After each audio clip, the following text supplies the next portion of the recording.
Good morning, everybody, to Chaps, many cultures. A wonderful morning here. And isn't it fun to travel? I mean, right now we're not traveling, but traveling is fun. It is very fun. Now, not only just for the feeling of sitting on a beach or, relaxing, but, when you actually do enough travel to observe, to really get into the nuts and bolts of a culture, looking underneath the surface, that's when it's even more fun. Trust me. We've done a little bit of it, but we have a special guest today who has done a whole bunch of it and turned it into a wonderful business and career. We're going to hear from him right in a minute. Stick around.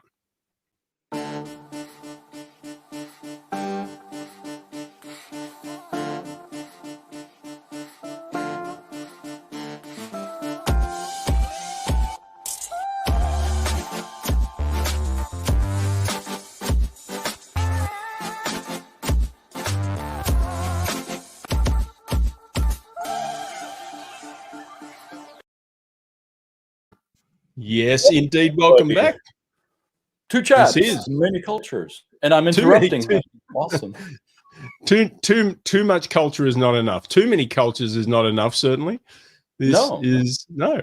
And this is the show of the business of culture and the culture of business. After all, the number one daily live stream show on culture. How about that? That's a big bold claim. How did you make that up? All right, but I'm sure it's true because, as you know, 82.3% of statistics are made up. So the traveling and the looking under the hood of what's going on where you go, yes, you can make a career of it.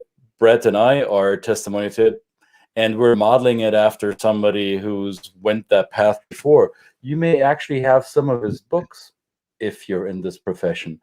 And I'm covering the name of the author because he's with us today. Can you believe it? Mr. Dean Foster, how are you? Hello, guys. How are you both? Thanks for joining us. Sure. So we made it about travel, right? But that may have triggered it for you, but travel for leisure or business was perhaps the spark. But tell our audience who may have forgotten or may have difficult to remember where to put your name, how you are kind of a big deal in the cross-cultural world. Wow. Okay. Thank you, Christian, for that very modest introduction. I think I'm going to have to bring it down after that. I've been doing this work for about 30 years or so. And I actually got started because I was involved with a group of people who were in New York, who were looking to provide cultural information to businesses who were just starting to work globally. This is like late 1980s, early 1990s. And this work just the information wasn't out there. If it was there, it was very academic. It wasn't designed to be digested by businesses. And we saw a need. We saw the possibility of a niche for providing this kind of cultural information. And this is before there was an international relocation industry. This was before there was an international mobility industry. This was just businesses who were starting out to do things globally in the U.S., who'd never done business before. It was really at the beginning of globalization. And the need for cultural information was very, very strong.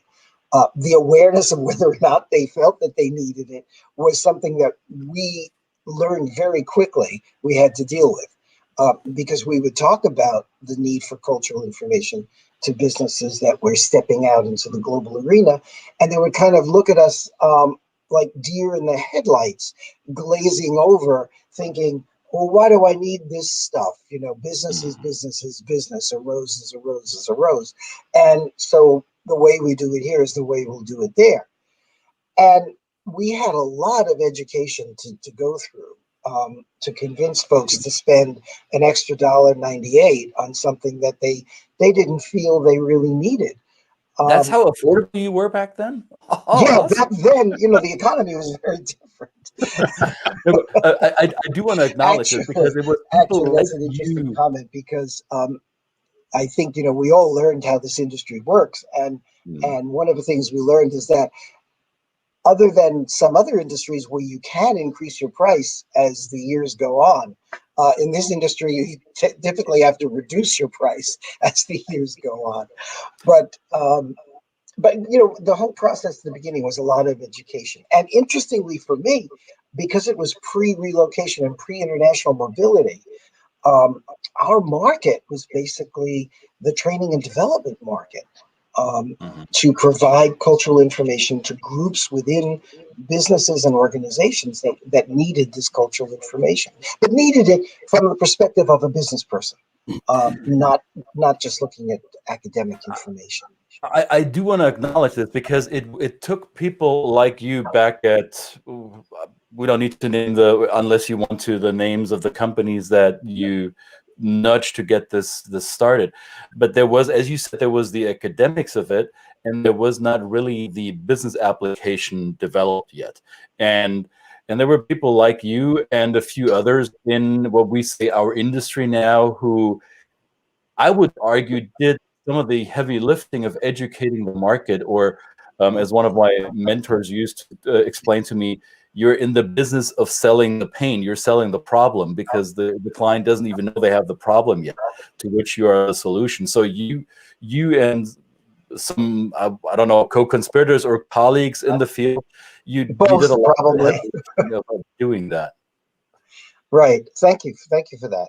Yeah, I think we did. We were kind of mining a green field, or is that mixed metaphor? But we were kind of starting something new, which was very exciting, and I was just really pumped. I remember it was the whole idea, because I was coming out of academics with a sociology and cultural anthropology background, and I just thought this was the greatest thing in the world to take cultural information and offer it to businesses. It was a new opportunity. And I kind of got, we learned we had to develop our chops around this. Kind of got slapped around by businesses who just kind of looked at us and said, well, it's kind of a nice to know, but do we really need this information?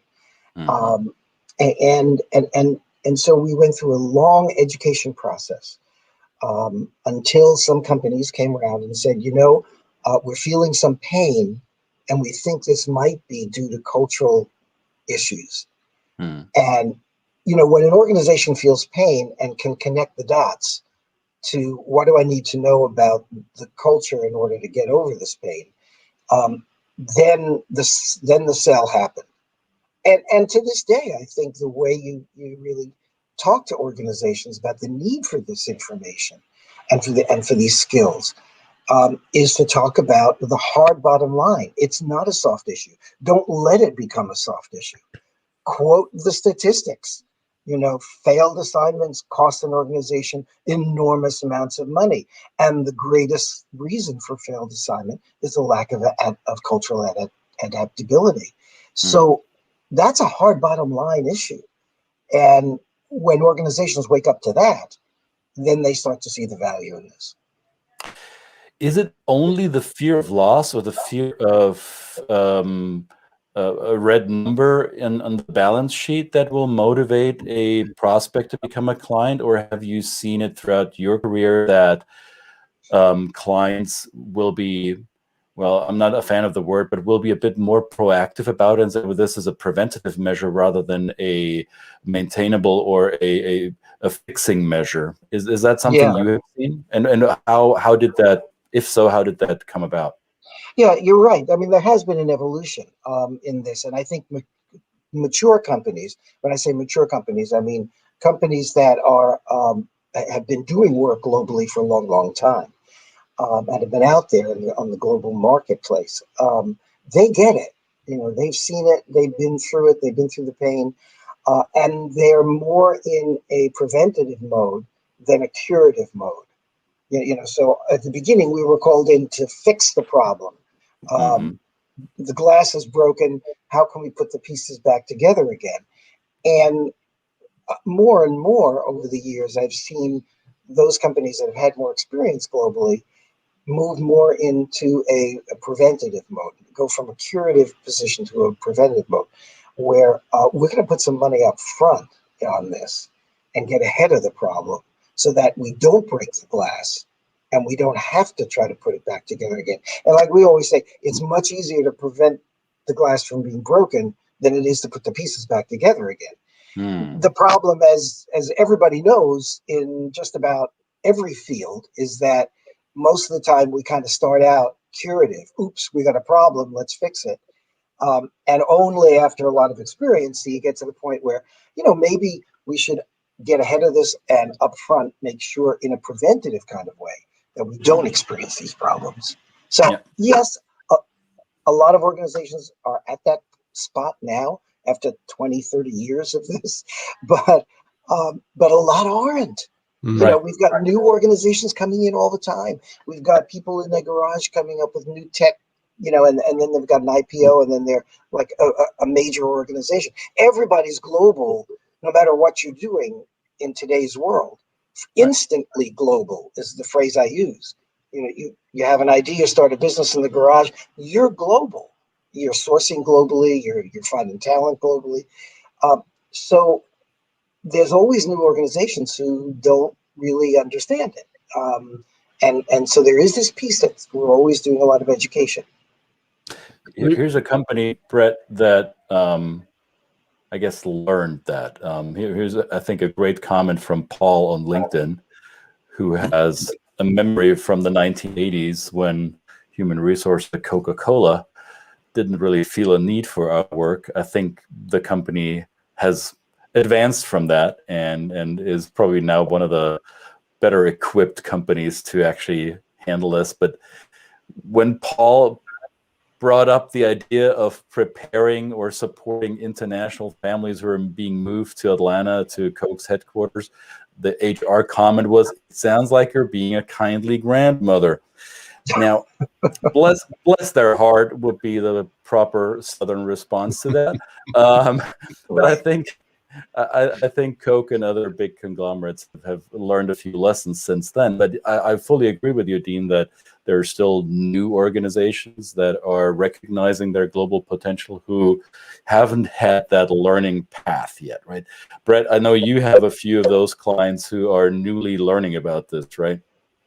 Yeah, I like the that instantly global phrase, because it even in a social, even in a local area, right? And my background is in retail businesses, and so I often think, and I look at some of the local businesses in my community here, which is a very diverse community, and I think that if you're going into business, you understand that certainly in certain circumstances, you are instantly global because you have a global audience, and that global audience lives next door to you, right? Mm-hmm. So that, and I love your background being in sociology and anthropology, because that is a social issue, right? That's the local social issue.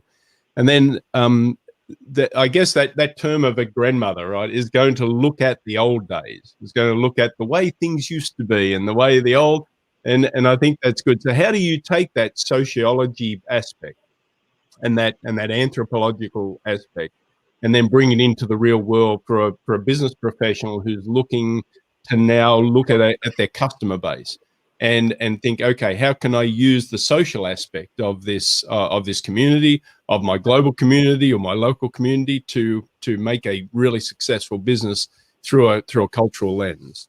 Yeah, great question. I think you tell stories because stories grab people, and stories are authentic. And you tell the stories and you ask people to come up with their own stories about the challenges that they've had working with other cultures, and make people think about it. And it doesn't have to be, on a grand global scale. It could be, did you have an experience this morning waking up and going from home to the office when you stopped for a cup of coffee, and you had to interact with someone who was from another culture?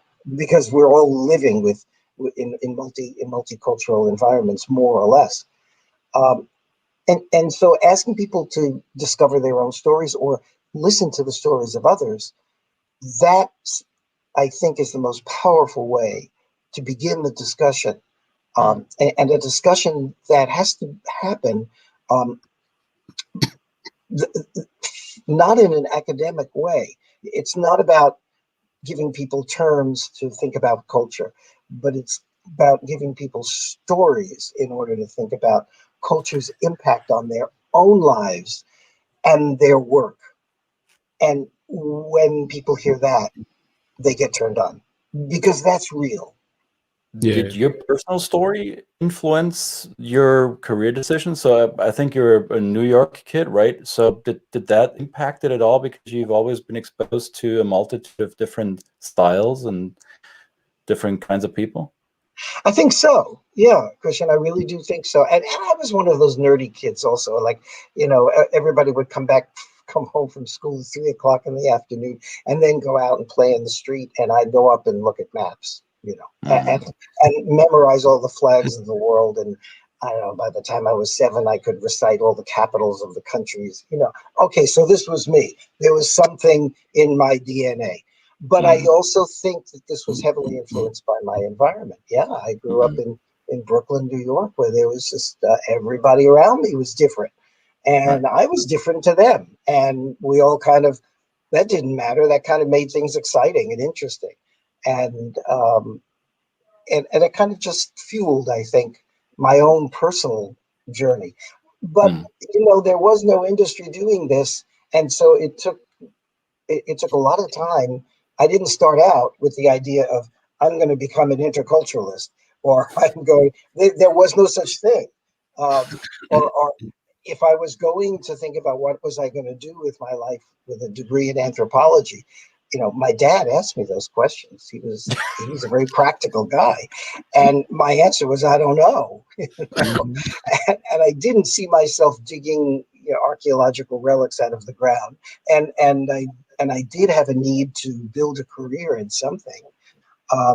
For many years when I was in university and after, I was actually in music and writing songs and having a bit of success with it.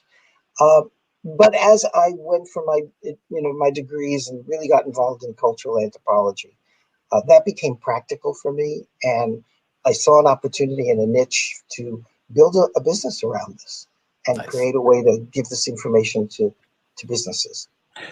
Now, how has the business shifted? Because before this episode, we had a little bit of an exchange, and you said, well, let's talk about how this last year has either disrupted or woken up or reshuffled the cards of our industry. So what's been your experience throughout this pandemic?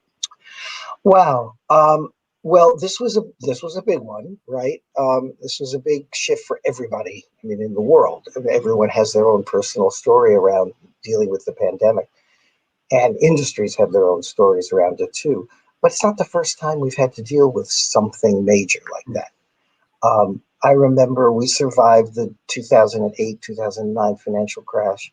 We survived what happened after 9/11, when international business completely just stopped. Nobody was getting on planes, nothing. So it wasn't the first time that we've had to pivot or reassess. And in that reassessment, one of the things that I realized was that, this is a back to the future moment.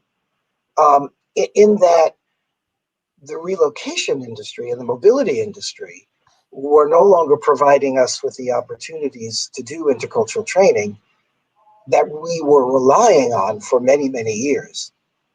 So a significant, not 100%, but a significant percentage of our business was dependent on international mobility and international relocation. But that's not how we started. We started offering cultural information for organizations to build effective teams, to understand the impact of culture in their day-to-day business. And it wasn't about personal adaptation or family adaptation. And so when international mobility shifted in the way that it needed to in order to survive, the opportunities for cultural training evaporated over the last year. But the need for cultural information from an organizational perspective not only remained the same, but I think it actually grew. I think so too, yeah. Yeah. So we obviously pivoted to that, and we certainly didn't walk away from the international mobility and relocation, but we knew that there was going to be a slim business there for about a year until we all figured out how we were going to do this. Because people weren't moving, people weren't getting on planes. If they were returning home. If we could get them home. And there was some repatriation work, as repatriation was always a piece of relocation, but it was never a major piece. And to the degree of outbound support and training. So we just pivoted to organizational development, which was where we started. Yeah, exactly. And I think a lot of companies have been, a lot of recruiters and HR departments that in the past or in the past 30 years may have not thought about it this way, but they now are fishing in a global talent pool, which they probably didn't do as much a year ago.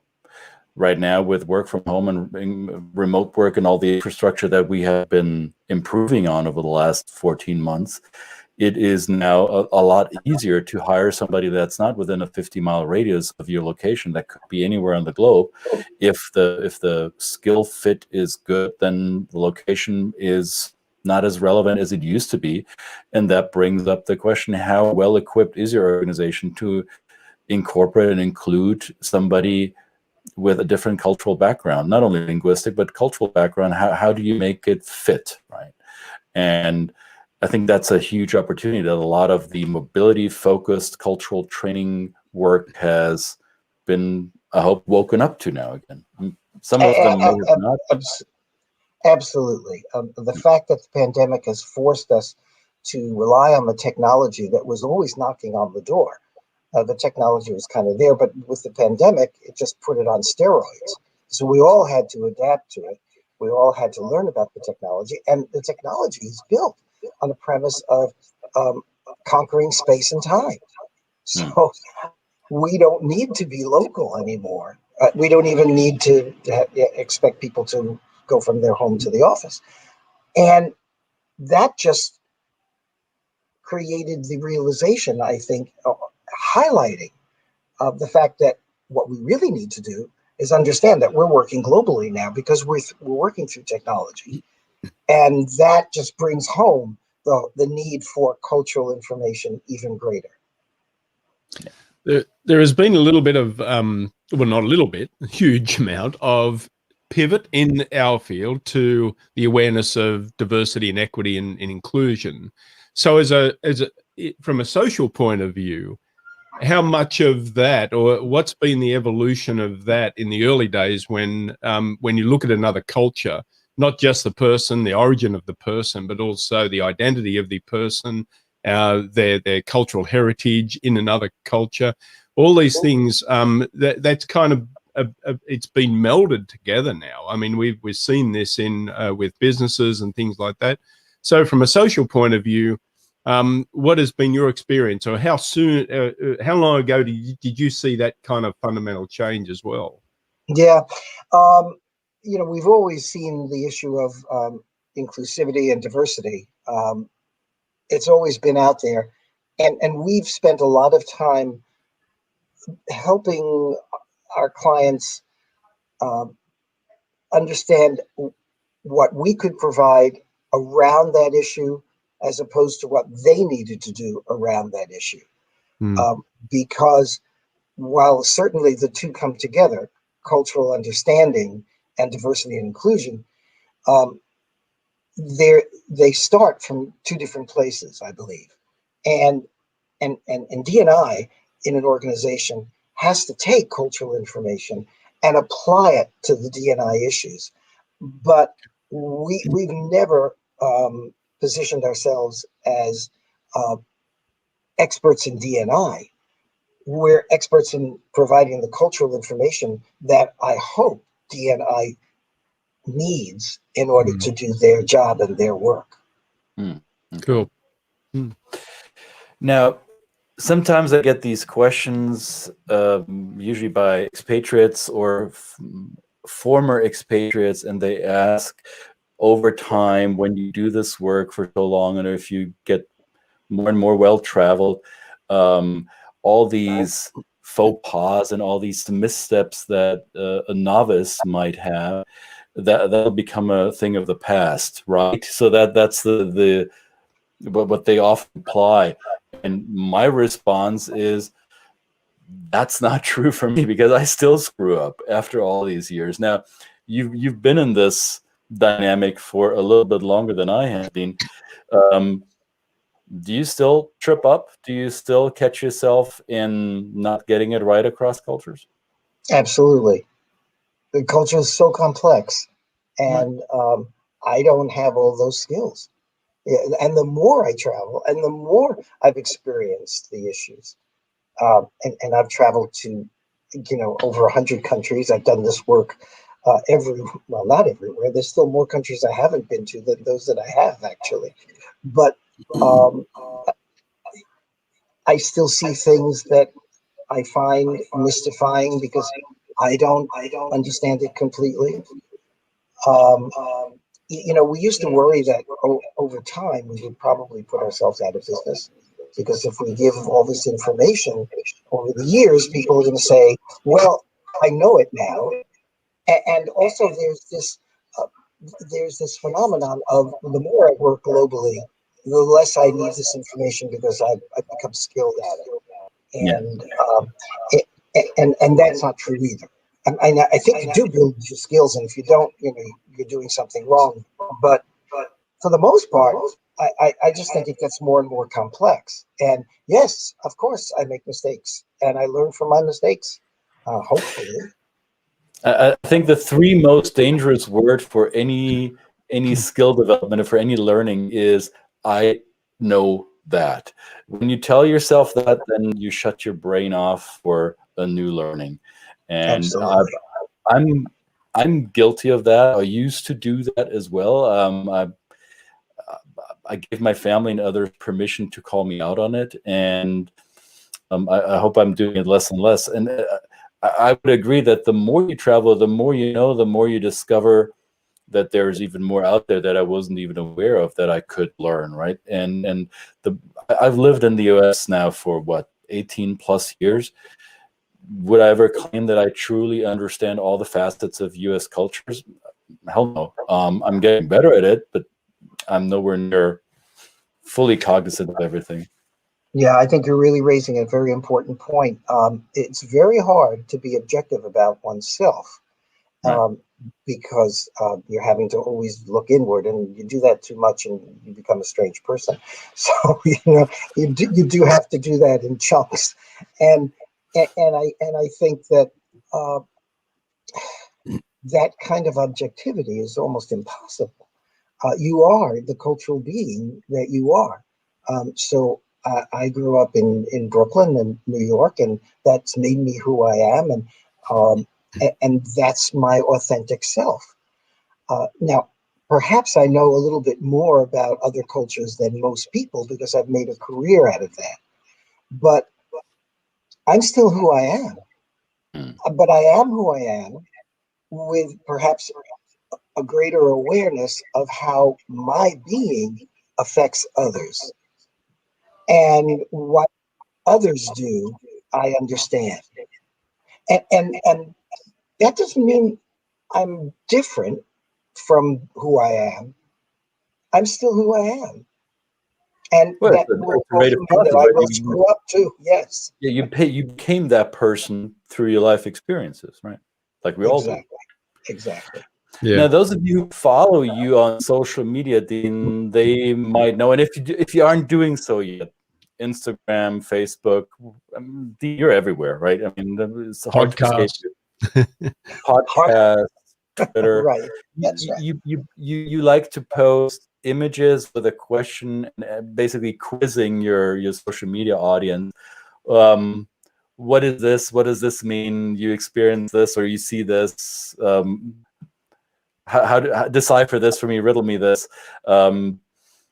What's been one of the biggest riddles you were ever handed, where you thought, dang it, I have no idea what's going on, and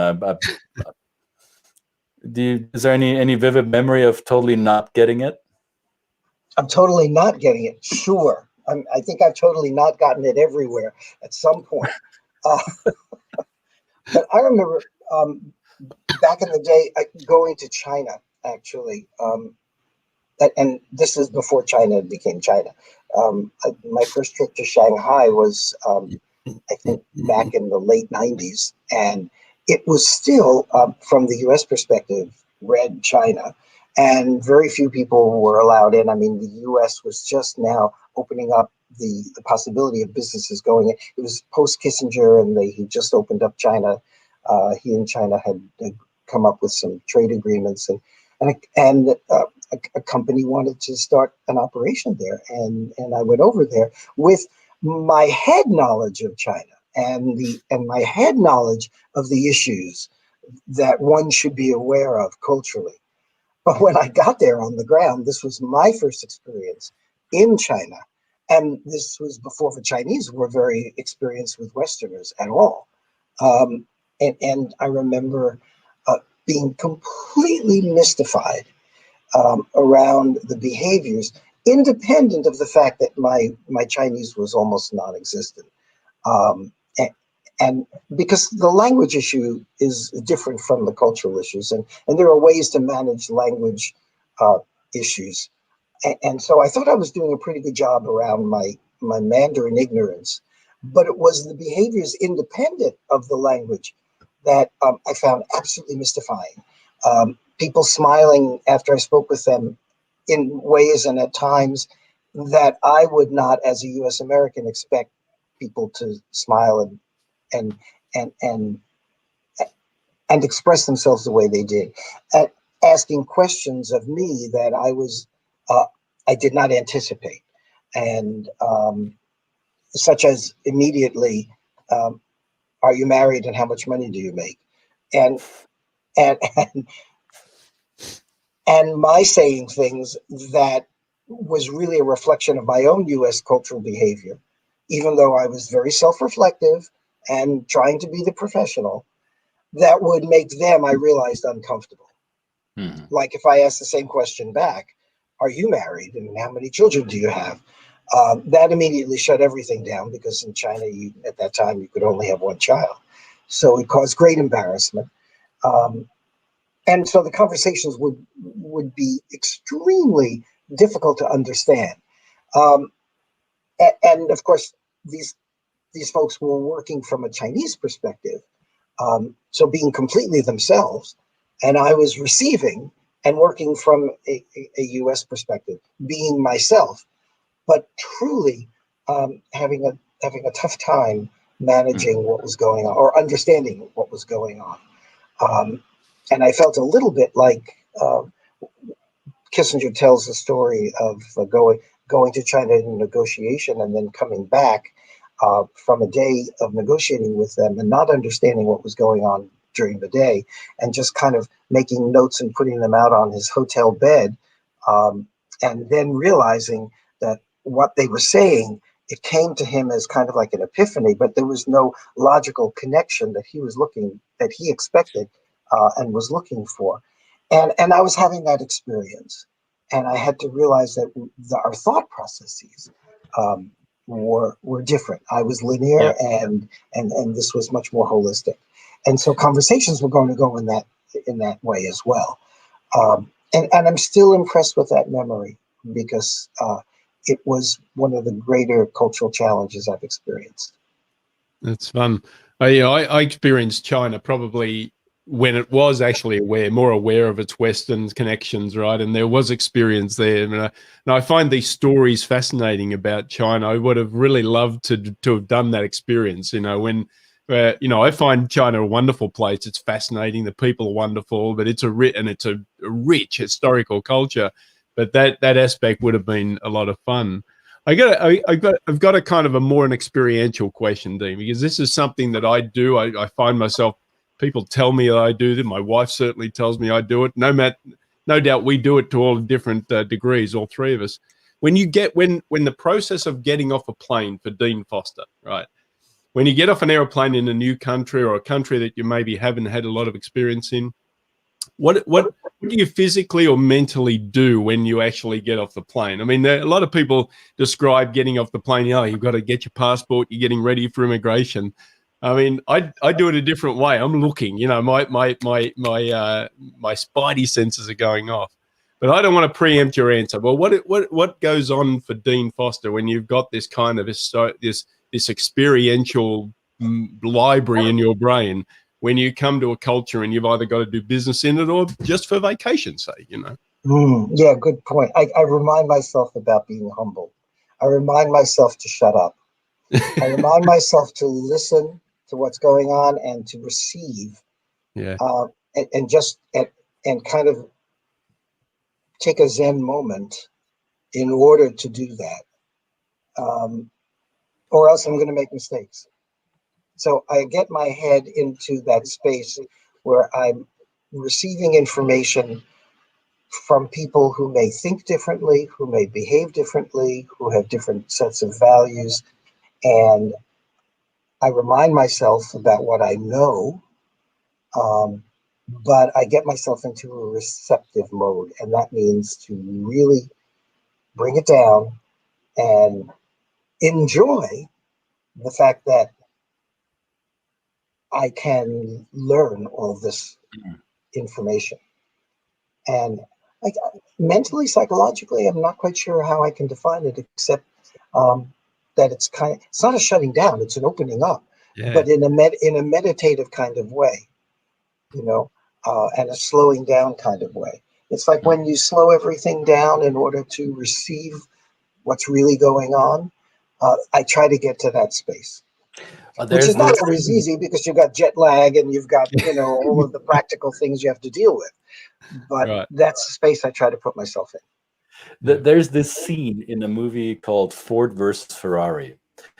And somebody recommended that movie to me, I don't know, a year or so ago. Said, oh, yeah, you work across cultures. You should watch Ford versus Ferrari.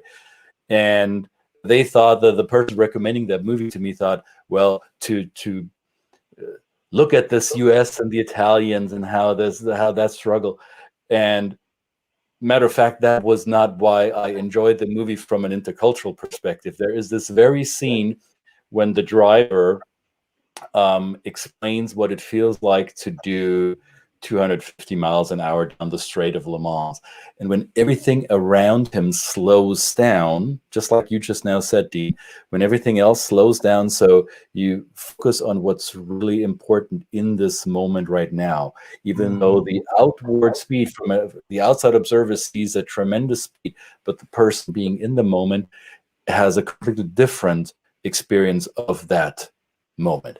And that's why I love that movie, because that's exactly how, well, not exactly, but that is a great metaphor for how I feel when I engage with something that's different from me, that the things that I can do on autopilot, they disappear from my conscious awareness, and everything, all my energy goes to deciphering what's going on right now. How do I create meaning around this difference that serves me and the person that I'm doing it with? Yeah, precisely. Exactly. We've all gone through passport control, a gazillion times, and customs, and we can do that blindfolded in the sleep.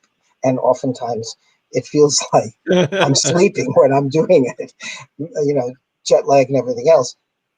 So that's not where the focus should go. The focus needs to go to this place that you're talking about right now. So have you taken any big trips lately, Dean?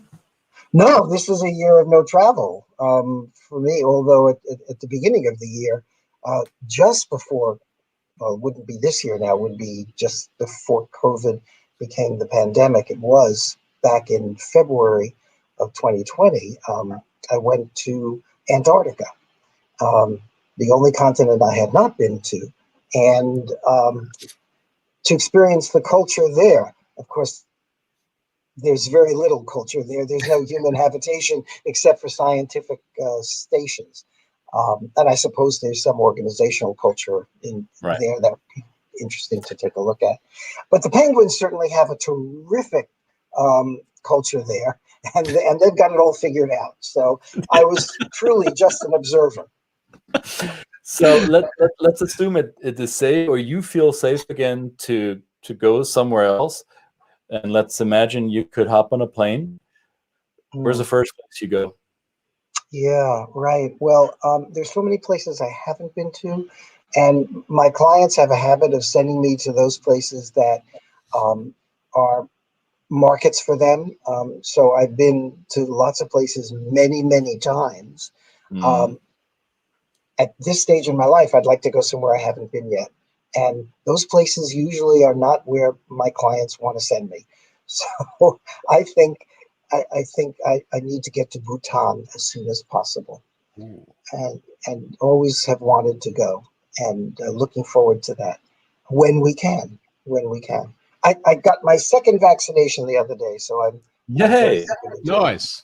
Bhutan, Congratulations. watch out, Dean is coming. Yes. Or Dean, watch out, you'll be in Bhutan. Yes. You know, I booked my first airline ticket in 12 months. I think it was basically 12 months, almost 12 months to the day. I booked it the other day for our trip to our home in Poland, right? So it was such an experiential moment. I mean, back then it was just kind of, you book 3 or 4 tickets every week, and it became this kind of really, I mean, it was always a fun experience. I always loved buying travel, but it was such a great, even more impactful experience, and went, wow, this is like the experience. I don't know. It was really hard to describe it, but yeah, I've got an airline ticket and I'm going, well, hopefully we've got, it's not until June, so we've got a bit of time, but I think it's interesting. Bhutan, I'm going to stay here for a while. Well, you keep the home fires burning, oh mate. There's a few plans that my family has run, and well, we'll see. I'm not going to jinx it right now. So, Dean, how do people find you? I already mentioned social media. You got a podcast. There's a ton of ways people can find you. What's the best way to find everything about Dean online? Sure. My website, which is deanfosterglobal.com. And if you go to deanfosterglobal.com, you can see where to get my books. You can see where to tune into the podcast. The podcast, thank you, as you know, is Oops, Your Culture's Showing. And me and my co-host, Tom Peterson, we have a lot of fun with culture. We talk about our adventures and in these different places around the world, and talk about all the faux pas that we've made and the faux pas we hope we won't make. So it's a fun look at culture. So check that out. But the website is where you can get all of the information about my training programs and the cultural cultural concierge. Thank you for that. Now I see it scrolling down there. Right. Okay. It's all there, people. All you need to do is read and type it, and there's even a comment underneath as you're watching this on the different channels that we're on. Dean, you've been to Australia, obviously, Dean. Have you drunk Foster's? Of course. Now, that would have been a cultural faux pas had I not. Well, I don't know. Right? But that's been on the tip of your tongue for the last 30 minutes. I know you. Dean Foster drinking Foster's. That's what I want to do. We've got to do that one day. I'm going to bring a can and we get together, Dean. Let's do it. Let's do it. I thought you were more of a wine guy, Dean. Sorry? I thought you were more of a wine guy. Yeah. I am, but you're in Australia and you got to have a Foster's. Right? That's about as big dad joke as I could get away with today. So that's. I've been rummaging my brain. Is there anything that I could make? Can I make a connection to Germany with that name? No, there's not. So forget about it. But you've been to Germany too, right, Dean? Yeah, of course, many times. There are certain cultures where, because of the way the business runs, they become focuses. I mean, understanding German culture is critical for American business because there's just a lot of connections there. Yeah, so many parts of Germany, yes, done a lot of work in Germany. And I would be remiss if I didn't say this publicly. I want to thank you, Dean, not only for being on here, but you were one of the people who gave me a big break when I started out. So if it hadn't been for the connections you made available to me, I probably wouldn't be where I am today. So thank you, sir. Well, thank you for that, Christian. We only work with the best, So the fact that we did work together was because we recognized the talents that you brought to your work and the talents that you brought to our industry. Thank you.